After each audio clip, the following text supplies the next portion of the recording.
And the sheep follow him because they recognize his voice.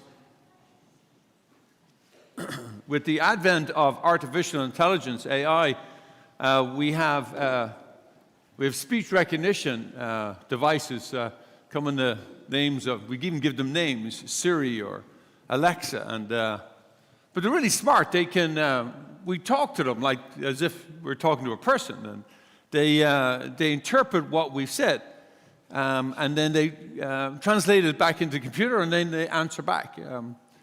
But remember, this is speech recognition, not voice recognition.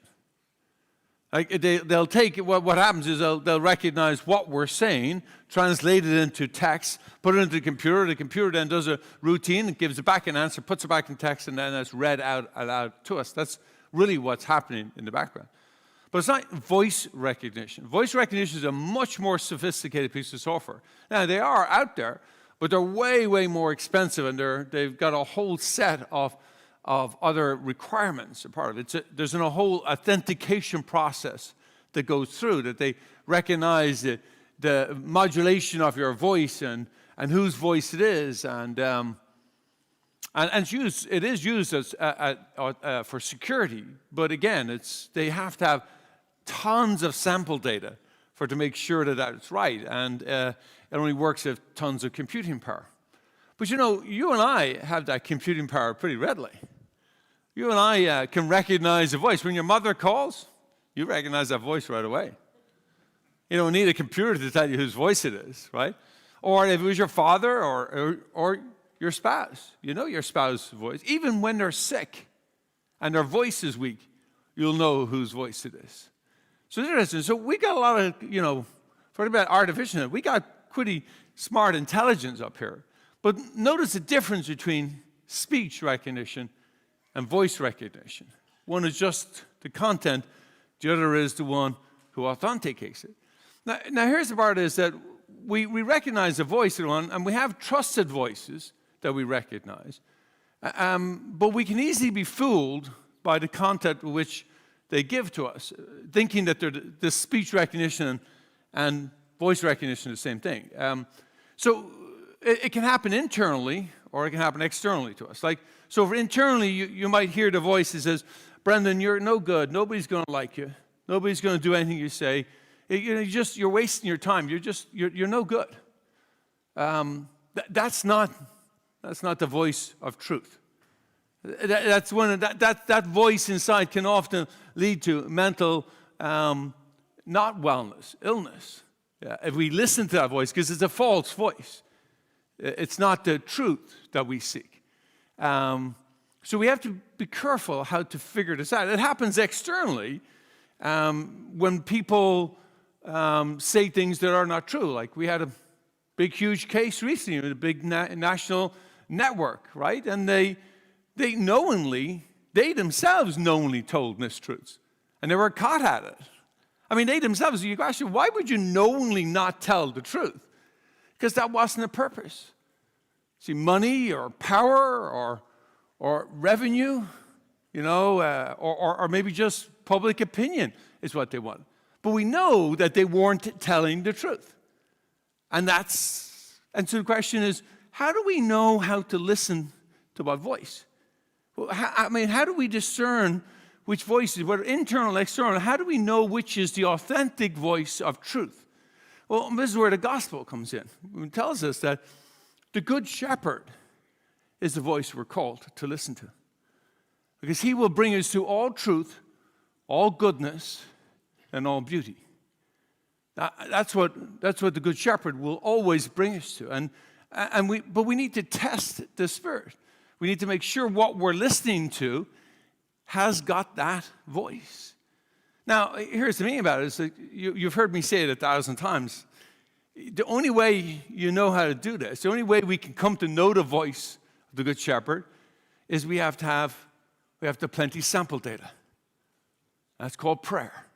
We have to learn to pray every day, so that we come to know the voice of the Good Shepherd. And whether external or internal, we will recognize the traces of that voice, and we say, oh yeah, no, that's the truth. That's the Lord speaking to us. And that can only come when we spend tons of time in prayer. And when we do that, then we come to know the voice, and we'll come to recognize the voice amid all the other voices that are happening, internal and external, and we come to purify. But we must put in the time. Just like a good artificial machine, we too need to put in the time to recognize that voice.